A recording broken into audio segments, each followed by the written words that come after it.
नाजरीन, आप देख रहे हैं रियासत का मशहूर व मकबूल यूट्यूब चैनल बज़्म आईना। वकील साहब पोस्ट सैयद कुदरतुल्लाह क़ादरी वकील साहब एक बार फिर करनूल की इंतहाई ज़रूरी अहम ख़बर के साथ आपके रूबरू हाजिर हूँ। ख़बर यह है कि आज मरकज़ी वज़ीर राम मोहन नायडू ने करनूल का दौरा किया। यहाँ पर उन्होंने ड्रोन सिटी करनूल यानी ओरोकल में जो ड्रोन सिटी बनाई जा रही है वहाँ पर एक मीटिंग का इनेकाद अमल में लाया। जो कंपनियां ड्रोन्स बनाती हैं उनके साथ एक मीटिंग का इनेकाद अमल में लाया। इस मीटिंग में तकरीबन 150 कंपनीज़ के सीईओस मौजूद रहे। इस मौके पर राम नायडू ने बताया कि चीफ मिनिस्टर नारा चंद्रबाबू नायडू ने ये फ़ैसला लिया था कि करनूल के ओरोकल में ड्रोन सिटी क़ायम की जाए, तो उसी के तहत जो है ड्रोन सिटी बनाई जा रही है। आने वाले 2 सालों में ओरोकल जो है एक ड्रोन सिटी बन जाएगी और यहाँ पर ड्रोन तैयार किए जाएंगे। इस मौके पर रामाकृष्ण नायडू ने बताया कि प्राइम मिनिस्टर नरेंद्र मोदी का यही है कि वो टेक्नोलॉजी के ज़रिए मुल्क की तरक्की करें, तो उसी के तहत ये ड्रोन सिटी यहाँ पर बनाई जा रही है। मरकज़ी हुकूमत की बहुत बड़ी जो है सपोर्ट यहाँ पर ड्रोन सिटी बनाने के लिए दी जा रही है। उन्होंने कहा कि तकरीबन 5,000 करोड़ रुपए के यहाँ पर ऑलरेडी इन्वेस्टमेंट हो चुका है और आंध्र प्रदेश में बहुत बड़े पैमाने पर तरक्की करने जा रही है। उन्होंने कहा कि यहाँ पर जो है गैर ज़रूरी तौर पर डीएससी के इशू को लेकर जो है हुकूमत को रोकने की कोशिश की जा रही है, जो सरासर गलत है। उन्होंने कहा कि डीएससी के मुताल्लिक़ उन्होंने नारा लोकेश से भी बातचीत की है। उन्होंने कहा कि आने वाले 5 सालों में बड़े पैमाने पर तरक्की की जाएगी और पिछले 5 साल जो जगन की हुकूमत थी उसमें कोई जो है तरक्की नहीं हो पाई, बल्कि रियासत जो है और पीछे चली गई। उन्होंने कहा कि नारा चंद्रबाबू नायडू और एनडीए की हुकूमत में बड़े पैमाने पर रियासत की तरक्की मुमकिन है। आप देखिए ये खुसूसी रिपोर्ट। सैयद कुदरतुल्लाह क़ादरी वकील साहब को दीजिए इजाज़त। आप ये वीडियो ज़रूर मुकम्मल देखें ताकि इस वीडियो में मुख्तलिफ़ किस्म के ड्रोन्स को बताया गया है और आखिर में राम मोहन नायडू जो मिनिस्टर हैं, यूनियन मिनिस्टर हैं, उनकी भी जो है स्पीच आप ज़रूर सुने ताकि आपके इल्म में इजाफ़ा हो सके।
ఎకనామిక్ సపోర్ట్ చేయబోతుంది, ల్యాండ్ ఎలా కేటాయించబోతున్నాం, ఇక్కడ ఏ ఫెసిలిటీస్ ఉన్నాయి ఈ యొక్క డ్రోన్ సిటీలో, ఇవన్నీ కూడా ఒక ప్రెజెంటేషన్ రూపంలో వాళ్ళకి ఇవ్వడం జరిగింది. ఆల్మోస్ట్ అన్ని కంపెనీస్ కూడా ఈరోజు దేశంలో హైదరాబాద్లో కానీ బెంగళూరులో కానీ ఇతర ప్రాంతాల్లో ఆల్రెడీ కంపెనీస్ పెట్టుకున్నారు. అయితే ఒక మంచి శుభ పరిణామం ఏంటంటే మన డ్రోన్ సిటీ చూసిన తర్వాత, చంద్రబాబు నాయుడు గారి తాలూకా విజన్ చూసిన తర్వాత వాళ్ళు ఏవైతే వాళ్ళ కంపెనీస్ తాలూకా ఎక్స్పాన్షన్ ఉందో ఆ ఎక్స్పాన్షన్ అంతా కూడా కర్నూలులోనే చేయాలి, ఇక్కడ ఓర్వకల్లో డ్రోన్ సిటీలో చేయాలని ఉత్సాహంగా వాళ్ళందరూ కూడా ముందుకు వస్తున్నారు. అంటే మన ఆబ్జెక్టివ్ ఏదైతే కంపెనీలన్నీ కూడా ఇక్కడికి తీసుకొని వచ్చి ఒక క్లస్టర్లా చేయాలనుకున్నామో అది మనం సక్సెస్ అవుతున్నాం. అయితే కొంత ఫీడ్బ్యాక్ కూడా డ్రోన్ ఇండస్ట్రీ నుంచి తీసుకున్నాం. ఇక్కడ మ్యానుఫ్యాక్చరింగ్ అన్నీ మేము కేటాయిస్తున్నాం, ఇంకా ఏం కావాలి. అయితే వాళ్ళు రిక్వెస్ట్ చేసింది ఏంటంటే మాకు టెస్టింగ్ కోసం ఫెసిలిటీ కావాలి, ఒక శాండ్ బాక్స్ ఫెసిలిటీ. మేము డ్రోన్ తయారు చేసి దాన్ని సర్టిఫై చేసుకోవాలని అంటే అది సరిగ్గా పనిచేస్తుందో లేదో దాన్ని సర్టిఫై చేయాలి. సర్టిఫై చేయడంతో పాటు ఎయిర్ స్పేస్, అది గాల్లో కూడా డ్రోన్ని ఎగరవేయాలి కాబట్టి గాల్లో మళ్ళీ ఎయిర్ప్లేన్స్ ఉంటాయి, ఆ పర్మిషన్స్ అన్నీ కూడా తీసుకోవాలి. కాబట్టి మా మినిస్ట్రీ నుంచి దానికి పర్మిషన్స్ ఈజీగా తీసుకునే విధంగా, దానికి అప్రూవల్స్ ఏవైనా ఉంటే వేగంగా వచ్చే విధంగా చర్యలు తీసుకోమని చెప్పి కూడా డ్రోన్ ఇండస్ట్రీ నుంచి వాళ్ళు రిక్వెస్ట్ చేశారు. అందుకనే మేము ఈరోజు వచ్చినప్పుడు నా మినిస్ట్రీ నుంచి మా అడిషనల్ సెక్రటరీ పునీత్ కన్సల్ గారు, అలాగే డ్రోన్ ఇండస్ట్రీ నుంచి కూడా డీజీసీఏ సంబంధించిన అధికారులు, క్యూసీఐ నుంచి అధికారులు, ఎవరెవరైతే డ్రోన్ ఇండస్ట్రీకి సంబంధించి గవర్నమెంట్ ఆఫ్ ఇండియా నుంచి ఏ డిపార్ట్మెంట్స్ ఉన్నాయో అందరినీ కూడా ఇక్కడ తీసుకొని వచ్చాం. అందరూ కూడా ఈరోజు ఫీడ్బ్యాక్ విన్నారు. మేము ఒక 3 నెలల తాలూకా టైం లైన్ పెట్టుకున్నాం. 3 నెలల్లో ఈరోజు ఇచ్చినటువంటి ఫీడ్బ్యాక్ మీద ఒక టైం లైన్ అవుట్బౌండ్ పద్ధతిలో దీని మీద చర్యలు తీసుకునే విధంగా ఒక కమిటీని ఏర్పాటు చేసుకొని ముందుకు వెళ్ళాలని. రానున్న కాలంలో డ్రోన్స్ చాలా పెద్ద టెక్నాలజీగా మనకి రాబోతుంది. ఈరోజు మనం చూసుకుంటే ప్రధానమంత్రి వర్యులు నరేంద్ర మోదీ గారు డ్రోన్స్ని కంప్లీట్గా దాని తాలూకా శక్తిని ఆయన గ్రహించి ఇంపోర్ట్ ఆఫ్ డ్రోన్స్ కూడా భారతదేశంలో బ్యాన్ చేశాం మనం. అంటే భారతదేశంలో మీరు బయట తయారీ అయినటువంటి డ్రోన్ని ఇక్కడ ఇంపోర్ట్ చేయలేరు. మోదీ గారు ఎందుకు బ్యాన్ చేశారు? ఇంత పొటెన్షియల్ ఉన్న డ్రోన్స్ని మన భారతీయులే, మన భారతీయ యువకులు మన టెక్నాలజీని వినియోగించుకొని డ్రోన్స్ ఇక్కడే తయారైతే ఒక పెద్ద ఇండస్ట్రీ ఇక్కడ మనం క్రియేట్ చేయొచ్చు. కేవలం డొమెస్టిక్ మార్కెటే కాకుండా ఇంటర్నేషనల్ మనం తయారు చేసిన డ్రోన్స్ని ఫారెన్ కూడా మనం పంపించి ఎక్స్పోర్ట్ చేసే విధంగా మన యువతీ యువకులకి ఈ అవకాశం మనం కల్పించాలని మోదీ గారు కొన్ని నిర్ణయాలు తీసుకున్నారు. డ్రోన్స్ని ఇంపోర్ట్ చేయడం ఆపేశాం. అలాగే ప్రొడక్షన్ లింక్డ్ ఇన్సెంటివ్ ఒక స్కీమ్ తీసుకొని వచ్చి 120 కోట్ల రూపాయలు గతంలో డ్రోన్ కంపెనీస్కి గవర్నమెంట్ ఆఫ్ ఇండియా తరపున ఇచ్చాం, మ్యానుఫ్యాక్చరింగ్ ఈకో సిస్టమ్ని పెంచాలని. అది కూడా సక్సెస్ఫుల్గా జరిగింది. దానితో పాటు డ్రోన్స్ రూల్స్ తీసుకొని వచ్చాం. రూల్స్ ప్రకారం గైడ్లైన్స్ తీసుకొని వచ్చి డ్రోన్స్ని ఎలా తయారు చేయాలి, సర్టిఫికేషన్ ఎలా ఉంటుంది, ఏ ఆర్గనైజేషన్స్ ఏం చేస్తాయి, ఇవన్నీ కూడా తరోగా చేశాం. కాకపోతే ఇదంతా ఒక సెట్ అయితే ఆ ఫౌండేషన్ మీద నెక్స్ట్ స్టెప్కి మనం వెళ్ళాలి. దానికి సంబంధించి కొన్ని మంచి ఫీడ్బ్యాక్ కూడా డ్రోన్స్ దగ్గర నుంచి చేశాం. ఈరోజు గవర్నమెంట్ ఆఫ్ ఇండియా తరపున కూడా మొన్న కూడా మీరు అందరూ కూడా చూశారు, రాయలసీమలోనే మన రక్షణ శాఖ మంత్రివర్యులు రాజ్నాథ్ సింగ్ గారు వచ్చినప్పుడు ఇదే డ్రోన్ సిటీకి ఆ రోజు ఫౌండేషన్ స్టోన్ కూడా మనం వేసాం, గ్రౌండ్ బ్రేకింగ్ సెరమనీ కూడా చేశాం. ఆ రోజు కూడా నేను చెప్పాను, ఈ డ్రోన్స్కి సంబంధించి ఒక ప్రత్యేకమైనటువంటి స్కీమ్ని గవర్నమెంట్ ఆఫ్ ఇండియాలో మేము తయారు చేస్తున్నాం. ఆ స్కీమ్ తాలూకా ముఖ్య ఉద్దేశం కూడా స్థానికంగా మనం డ్రోన్స్ని మ్యానుఫ్యాక్చరింగ్ ఇంకెలా పెంచవచ్చు, డ్రోన్స్ తాలూకా తయారీ మన దేశంలో ఎలా పెంచవచ్చు అన్న ఉద్దేశంతో ఒక మంచి స్కీమ్ కూడా తీసుకొని వచ్చాం. అది ఇండస్ట్రీకి కూడా చెప్పాం, వాళ్ళకు కూడా అడ్వాంటేజ్ తీసుకోమని కూడా ఈ సభాముఖంగా తెలియజేశాం. ఈరోజు ఇంత చక్కగా రావడానికి కాస్త ఇబ్బంది అయినా సరే 150 కంపెనీల నుంచి రిప్రజెంటేటివ్స్ దేశం మొత్తం మీద డ్రోన్స్కి సంబంధించిన వాళ్ళందరూ కూడా ఇక్కడ విచ్చేసి, వాళ్ళు హైదరాబాద్ ఎయిర్పోర్ట్లో దిగితే అక్కడ నుంచి బస్సు వేసుకొని వాళ్ళందరూ కూడా వచ్చిన తర్వాత ఇక్కడికి వచ్చిన తర్వాత ఒక్కరు కూడా మేము ఇబ్బంది పడ్డామని చెప్పలా. అందరూ కూడా ప్రెజెంటేషన్స్ చూసి ఇక్కడ స్టేట్ గవర్నమెంట్ చేస్తుంది చూసి మెచ్చుకున్నారు. ఇంత మంచిగా ఇక్కడ డ్రోన్స్ చేస్తున్నారంటే, డ్రోన్స్ కంపెనీస్కి ఇక్కడ ఆదరిస్తున్నారనంటే మేము నెక్స్ట్ ఫ్యూచర్ ఎక్స్పాన్షన్ ఇక్కడే చేస్తాం, మాకు భూమి ఎలా ఇస్తారన్న దాని మీద ఈరోజు అందరూ కూడా మాట్లాడుతున్నారు. సో రానున్న కాలంలో డ్రోన్ సిటీ ఏదైతే ఉందో దేశంలోనే కాకుండా ప్రపంచంలోనే ఒక హబ్గా ఇది మారబోతుంది. దీనికి కారణం మొట్టమొదటిగా మన ముఖ్యమంత్రి వర్యులు చంద్రబాబు నాయుడు గారు, ఆయన విజన్. ఆయన ఏ ఉద్దేశంతోనైతే అన్నారో నేను డ్రోన్స్కి ఒక బ్రాండ్ అంబాసిడర్గా నేను పనిచేస్తా అని చంద్రబాబు నాయుడు గారు చెప్పారు. ఆ మాట మీద నిలబడి డ్రోన్ సిటీని ఏర్పాటు చేశారు, పాలసీని ఏర్పాటు చేశారు, సపోర్ట్ ఇస్తున్నారు. గవర్నమెంట్లో కూడా చాలా కార్యక్రమాలకి ఎక్కడెక్కడ డ్రోన్స్ అవసరం ఉంటాయో ఫస్ట్ డ్రోన్స్కి వెళ్ళమంటున్నారు. మీరు ఇప్పుడు కూడా చూసుకుంటే అగ్రికల్చర్లో డ్రోన్స్ చాలా పెద్ద ఎత్తున వాడుతున్నాం, శానిటేషన్లో ఇప్పుడు వాడుతున్నాం, మస్కిటో ఇరాడికేషన్కి వాడుతున్నాం, డ్రైన్స్ని క్లీన్ చేయడానికి వాడుతున్నాం. అలాగే లా అండ్ ఆర్డర్లో కూడా మీరు పెద్ద పెద్ద ఈవెంట్స్ ఎక్కడైనా జరిగితే పోలీసు వాళ్ళు కూడా డ్రోన్స్ని వాడుకొని సర్వేలెన్స్ అన్నీ కూడా చేస్తున్నారు. వీడియోస్ రికార్డ్ చేసి ఎవరైనా తప్పు చేస్తే వాళ్ళని ఐడెంటిఫై చేయడానికి కూడా డ్రోన్స్ని వాడుతున్నారు. ల్యాండ్ సర్వే గురించి వాడుతున్నాం, ఎక్కడైనా ఫారెస్ట్ ఏరియా సర్వే చేయాలి, లేకపోతే ఇంకేదైనా ఒక కన్స్ట్రక్షన్ ఏరియా రోడ్స్ని సర్వే చేయాలి, వీటన్నిటికీ డ్రోన్స్ ఈరోజు వాడుతున్నాం. మంచి రిజల్ట్స్ ఈరోజు వస్తున్నాయి. ఈరోజు హెల్త్ విషయంలో కూడా బ్లడ్ శాంపిల్స్ ట్రాన్స్పోర్ట్ చేయడానికి, మెడిసిన్స్ ట్రాన్స్పోర్ట్ చేయడానికి, ఇంపార్టెంట్ అవర్లో వాళ్ళకి మెడికల్ ఫెసిలిటీస్ని పంపించడానికి వీటన్నిటికీ డ్రోన్స్ యూజ్ చేస్తున్నాం. సో రానున్న కాలంలో డ్రోన్స్ తాలూకా వినియోగం మరింత పెరగబోతుంది. ప్రతి విలేజ్లో కూడా భారతదేశంలో ఎన్ని గ్రామాలు ఉన్నాయో ప్రతి గ్రామంలో అట్లీస్ట్ ఒక డ్రోన్ ఉండాలన్నా 6 లక్షల పైగా డ్రోన్లు మన భారతదేశంలో ఉండాలి. ప్రస్తుతం ఉన్న డ్రోన్లు 40,000కి పైగా ఉన్నాయంటే ఇంకెంత మార్కెట్ మనకుందో ఒకసారి గ్రహించండి. ఆ మార్కెట్ని ట్యాప్ చేయడానికే ప్రభుత్వం తరపున రాష్ట్ర ప్రభుత్వం, కేంద్ర ప్రభుత్వం కలిసి ఈ డ్రోన్ సిటీని సక్సెస్ఫుల్గా ముందుకు నడిపించాలని మా ప్రయత్నం మేము చేస్తున్నాం. ఇందులో మరొక ముఖ్యమైనటువంటిది ఏంటంటే ఈ డ్రోన్ సిటీ ఓర్వకల్లో ఏర్పాటు అయిన తర్వాత ఉద్యోగాలు మన యువకులకే వస్తాయి. ఇక్కడ ఏర్పాటు చేసిన తర్వాత ఇప్పుడు చాలామంది చెప్పారు స్కిల్లింగ్ ఇప్పించండి, స్థానికులకి మంచి స్కిల్లింగ్ ఇప్పించండి, సో వాళ్ళే ఇక్కడ పనిచేసే విధంగా చేస్తారని దాని మీద కూడా మంచి కరికులం తయారు చేసి డ్రోన్స్లో పైలట్స్ అవ్వడానికి కానీ డ్రోన్ కంపెనీల్లో పనిచేయడానికి మినిమం ఏదైతే స్కిల్లింగ్ కావాలో వాటి మీద కూడా దృష్టి పెట్టి స్థానికంగా ఇక్కడ కర్నూలులో కానీ ఓర్వకల్లో లోకల్గా ఉండే వాళ్ళకి ఎక్కువ శాతం ఉద్యోగాలు వచ్చే విధంగా ఇది తీసుకుంటాం. ఎందుకనంటే అది కూటమి ప్రభుత్వం తాలూకా ఎజెండా ఉద్యోగ కల్పన అనేది. దానికి చంద్రబాబు నాయుడు గారు మరీ ముఖ్యంగా మన యువ నాయకులు లోకేష్ అన్న గారు కూడా దీని మీద పెద్ద ఎత్తున కృషి చేసి రాష్ట్రంలో పెట్టుబడులు తీసుకొని రావడానికి ఏ రాష్ట్రం కూడా మనకు పోటీగా లేదు ఈరోజు. అది గర్వంగా మనం చెప్పుకోవచ్చు. ఎవరైనా సరే పెట్టుబడులు పెట్టాలనంటే ఆంధ్రప్రదేశ్ రాష్ట్రం వైపు ఫస్ట్ చూస్తున్నారు, మన రాష్ట్రం రావాలని. రాయలసీమ అవ్వచ్చు, ఉత్తరాంధ్ర ప్రాంతం అవ్వచ్చు, లేకపోతే అమరావతి ప్రాంతం అవ్వచ్చు, తిరుపతి లాంటి ఏరియాలు అవ్వచ్చు, ఎక్కడైనా సరే ముందు ఆంధ్ర రావాలి, చంద్రబాబు నాయుడు గారితో మాట్లాడాలి, అక్కడే పెట్టాలని ఎంతో ఆసక్తిగా ఈరోజు చూస్తున్నారనంటే 2 సంవత్సరాల్లో ఆంధ్రప్రదేశ్ రాష్ట్రంలో ఎంత మార్పు వచ్చిందో మనం అందరం కూడా గమనించాలి. ఆ మార్పుని మనం కాపాడుకొని ముందుకు నడిపిస్తూ యువకులకి మంచి ఉద్యోగాలు వచ్చే విధంగా అన్ని నిర్ణయాలు కూడా వాళ్ళకి సంబంధించి పాజిటివ్గా తీసుకొని ముందుకు వెళ్తాం. డ్రోన్ సిటీ ఇప్పటివరకు ఫౌండేషన్ స్టేజ్లో ఉంది. ఈరోజు డ్రోన్ ఇండస్ట్రీ తాలూకా రెస్పాన్స్ చూసిన తర్వాత ఇది ఎట్టి పరిస్థితుల్లో సక్సెస్ అవుతుందనే నమ్మకం మాకుంది. ఈరోజు మినిస్టర్ ఆఫ్ సివిల్ ఏవియేషన్గా నేను కూడా వచ్చిన తర్వాత కొన్ని గ్రహించాను. చాలామంది ఆల్రెడీ బెంగళూరులో ఉన్న వాళ్ళు ఉన్నారు, వాళ్ళు ఇక్కడికి రావడానికి సుమారు 4-5 గంటలు పడుతుంది. సో ఇప్పుడే ఎంపీ గారితో కూడా మాట్లాడిన తర్వాత డిస్కస్ చేసాం. భవిష్యత్తులో ఎలా అయితే గతంలో విజయవాడకి కనెక్టివిటీ కావాలంటే విజయవాడకి ఎస్టాబ్లిష్ చేసాం, చెన్నైకి ఉంది, అలాగే వైజాగ్ కూడా ఉంది.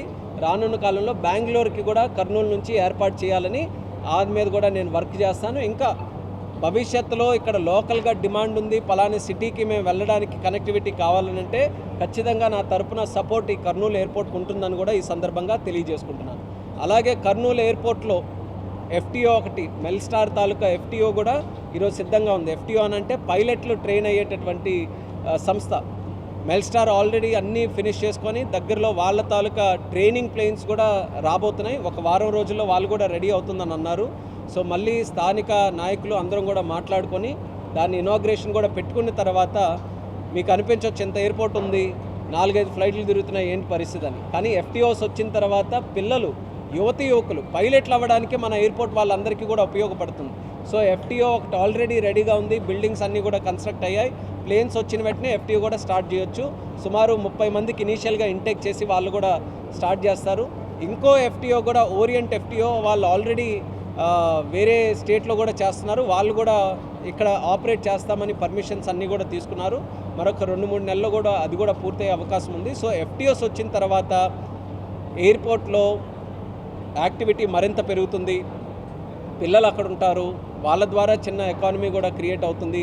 సో ఓవరాల్గా ఈ యొక్క కర్నూలు సెంటర్గా చూసుకుంటే ఓర్వకల్ హబ్ కానీ, డ్రోన్ సిటీ కానీ, FTOs కానీ, ఏవియేషన్ రిలేటెడ్ ఒక మంచి అవకాశాల హబ్గా ఇది తయారవుతుంది. కాబట్టి మాకు కూడా చాలా ఆనందంగా ఉంది.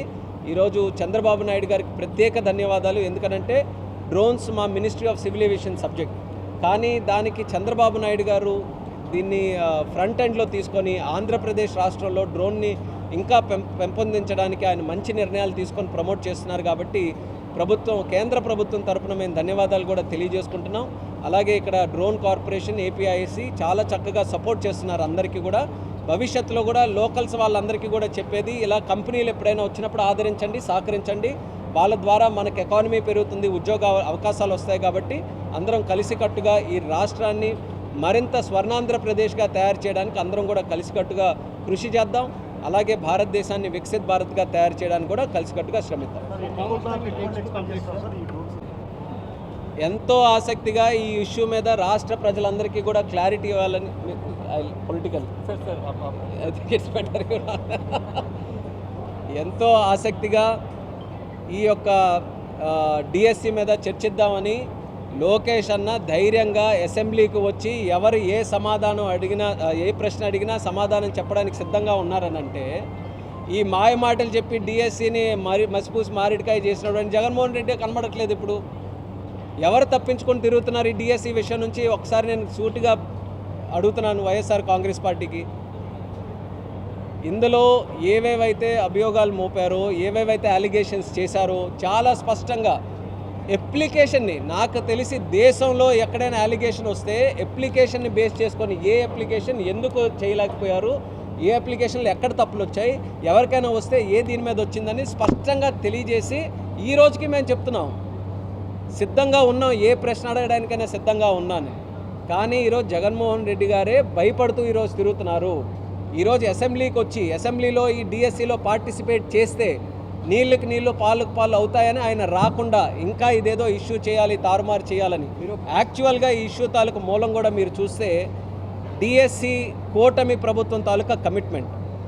ఫస్ట్ ఎవరండి చంద్రబాబు నాయుడు గారు వచ్చిన తర్వాత దేని మీద సంతకం పెట్టారు? డిఎస్సి మీద పెట్టారు. 16,000 ఉద్యోగాలు 5 సంవత్సరాలు జగన్మోహన్ రెడ్డి గారు సీఎంగా ఉంటే ఒక్క డిఎస్సి ఉద్యోగం కూడా లేదు. ఇదే యువకులు డిఎస్సి రాయాలని 5 సంవత్సరాలు ఇల్లు తాకట్టు పెట్టుకొని తల్లిదండ్రుల దగ్గర డబ్బులు తీసుకొని కోచింగ్ సెంటర్లకు వెళ్ళి ఒక్క ఉద్యోగం అంటే ఒక్క డిఎస్సి పెడితే ఉద్యోగం సాధిద్దామని 5 సంవత్సరాలు కూడా వేచి చూస్తే వాళ్ళు చేయకపోతే కూటమి ప్రభుత్వం ఎలక్షన్లో గెలిచిన తర్వాత ఇచ్చిన హామీ ప్రకారం ఫస్ట్ డిఎస్సిని పెట్టి 16,000 ఉద్యోగాలు వితిన్ ఎన్ ఇయర్ వాళ్ళందరికీ కూడా ఇచ్చాం. అంత చక్కగా చేసిన తర్వాత మళ్ళీ లోకేష్ అన్న ఏం చెప్పారు? ఇది కేవలం ఒక్కసారే కాదు, మళ్ళీ చేస్తాం, డిఎస్సి చేస్తాం. అప్పుడు జగన్మోహన్ రెడ్డి గారు భయం పట్టుకుంది. ఒకసారి చేశారు, ఇంత చక్కగా 16,000 చేశారు, మళ్ళీ సెకండ్ నోటిఫికేషన్ కూడా 10,000 ఉద్యోగాలకి ఇచ్చారు. వీళ్ళు ఖచ్చితంగా కూటమి ప్రభుత్వం ఇలా ఉద్యోగాలు ఇస్తూనే వెళ్తుంది, మనకి ఇంకెవడు నమ్ముతాడు, మనకి ఇంకెవడు చూస్తాడని ఇందులో ఏదో ఒక రకంగా కుట్ర పన్నాలనే ఆలోచనతో దీంట్లో లేని అభియోగాలు. సంవత్సరం తర్వాత ఎవరైనా అభియోగం చేస్తారండి? ఎవరైనా ఉంటే సంవత్సరం తర్వాత టీచర్లు జాయిన్ అయ్యి అందరూ చక్కగా పనిచేస్తుంటే ఇది ఒక యాటిట్యూడ్ అండి జగన్మోహన్ రెడ్డి గారికి. విద్యా వ్యవస్థని కించపరచడం, టీచర్స్ని ఇదే రకంగా ఇబ్బంది పట్టడం. గతంలో మీరు చూశారు, ఈ సంస్కృతి ఎక్కడైనా ఉండిందా? టీచర్లకి లిక్కర్ షాపుల దగ్గర పెట్టి అక్కడ పనిచేయమని చెప్పినటువంటి ముఖ్యమంత్రి దేశంలో 80 సంవత్సరాల స్వతంత్ర భారతదేశంలో ఎవరైనా ఉన్నారా? ఓన్లీ వన్, జగన్మోహన్ రెడ్డి గారు. అంటే టీచర్లు చూస్తే ఎక్కడో దగ్గర ఆయనకి ఒక కక్షలాగా ఈరోజు కూడా టీచర్లు అయిపోతున్నారు, వాళ్ళని ఎలాగో అలా ఇబ్బంది పెట్టాలి, ఉద్యోగాలు తీసుకున్నారు, ఏం చేద్దాం? ఆ క్రిమినల్ మెంటాలిటీ ఎవరు అందుకోలేరు. అందులో మాత్రం ఆయన దిట్ట. క్రిమినల్గా ఏదైనా ఆలోచించి ఇబ్బందులు పెట్టాలని అంటే ఆయన రకంగా ఎవరూ ఆలోచించలేరు. కానీ మేము పర్ఫెక్ట్గా ట్రాన్స్పరెంట్గా అకౌంటబుల్ పద్ధతిలో మేము చేశాం కాబట్టి డిఎస్సి మీద ఎక్కడికి చర్చించడానికైనా భయం లేకుండా అసెంబ్లీ వరకు డిబేట్ని తీసుకొని వచ్చాం. లోకేష్ అన్న అక్కడ స్పష్టంగా చెప్పారు, ఎవరికి అక్కడ ప్రశ్న అడగాలని ఉన్నా సరే ధైర్యంగా రమ్మంటున్నారు. ఎందుకు రావట్లేదో నేను సూటిగా జగన్మోహన్ రెడ్డి గారికి అడుగుతున్నాను. You answer. ఎందుకు? రైల్వే జోన్ ఇచ్చారు కదా, అమరావతికి 50,000 కోట్ల వరకు ఇచ్చారు కదా కేంద్ర ప్రభుత్వం. పోలవరంకి నిధులు ఇయర్ ఆన్ ఇయర్ ఇచ్చి పూర్తి చేస్తున్నారు కదా. మనం ఇవన్నీ కేంద్రం నుంచి కోరుకునేదే కదా, ఇవన్నీ వచ్చే దాని మీద ఎందుకు మాట్లాడట్లా? రైల్వే జోన్ 5 సంవత్సరాలు ఉన్నారు, 54 ఎకరాలు ఇవ్వలేకపోయారు జగన్మోహన్ రెడ్డి గారి ప్రభుత్వం. కేంద్ర ప్రభుత్వం రైల్వే జోన్ ఇస్తాం, 54 ఎకరాలు ఇవ్వండి అని అంటే దాని గురించి 5 సంవత్సరాలు ఇవ్వకపోతే వితిన్ 100 డేస్ మన ప్రభుత్వం వచ్చిన తర్వాత ఇస్తే జూన్ 1, 2026 విశాఖపట్నం హెడ్ క్వార్టర్గా గుంటూరు, గుంతకల్, విజయవాడ డివిజన్స్తో సౌత్ కోస్ట్ రైల్వే జోన్ మనం ఎస్టాబ్లిష్ చేసాం. బీపీసీఎల్ రిఫైనరీ మనం తీసుకొని వస్తున్నాం. ఆర్సిలార్ మిత్తల్ స్టీల్ ప్లాంట్, దేశంలోనే పెద్ద ప్రైవేట్ స్టీల్ ప్లాంట్ ఉత్తరాంధ్రలో మనం పెట్టాం. భోగాపురం ఎయిర్పోర్ట్ మొన్ననే మీరు చూసారు, చాలా గ్రాండ్గా నిర్మించుకొని ప్రధానమంత్రి గారి చేతుల మీదుగా చేశాం. ఇదే రాయలసీమ ప్రాంతంలో రాయల్ ఎన్ఫీల్డ్ దగ్గర నుంచి AMCA 5th generation fighter jet, అది ఎంత పెద్ద ప్రోగ్రాం, అది ఎన్నో వేల కోట్లకు సంబంధించింది. డిఫెన్స్ మినిస్టర్ రాజ్నాథ్ సింగ్ గారు వచ్చి ఈ రాయలసీమ గడ్డ మీద ఆయన ఫౌండేషన్ చేస్తే ఆయన ఇంకా రాకపోవడం, ఇంకా మాట్లాడడం, కేంద్రం ఏం చేయలేదని అంటే ఎంత హాస్యాస్పదంగా ఉంది. వితిన్ 2 years ఈ ప్రోగ్రామ్స్, నేను చెప్పిన అన్ని పూర్తిగా కూడా చెప్పలేదు, 2 years కేంద్రం తాలూకా సహకారంతో ఇన్ని ప్రోగ్రామ్స్ ఆంధ్రప్రదేశ్లో చేశాం. కూటమి ప్రభుత్వం డబుల్ ఇంజిన్ సర్కార్ కేవలం మాటల వరకు కాదు, చేతల్లో చేసి చూపిస్తున్నాం. ఇప్పటికీ కూడా చెప్తున్నాం, అపోజిషన్కి ప్రజాస్వామ్యబద్ధంగా ఏ విషయం చర్చించాలన్నా, ఏ ప్రశ్న ఉన్నా ధైర్యంగా అసెంబ్లీకి రండి, అక్కడ అడగండి, ప్రతిదీ సమాధానం చెప్పడానికి ధైర్యంగా మేము ఉన్నాం. Okay sir.